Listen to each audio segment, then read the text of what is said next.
നമസ്കാരം. നമ്മൾ കർക്കിടക മാസം രാമായണ മാസമായി ആചരിക്കുകയാണ്. എന്താണ് കർക്കിടകത്തിൻ്റെ പ്രത്യേകത? നമ്മുടെ കാലഗണന പറയുമ്പോൾ 2 അയനങ്ങളെക്കുറിച്ച് നമ്മൾ പറയും, ഉത്തരായനവും ദക്ഷിണായനവും.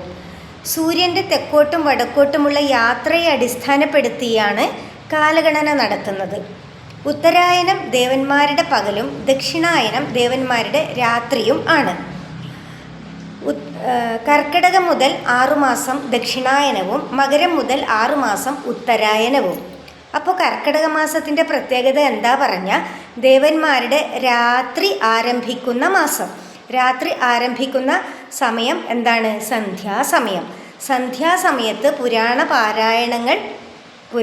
പാരായണം നടത്തുക എന്നത് നമ്മുടെ സംസ്കാരത്തിൻ്റെ ഭാഗമാണ്.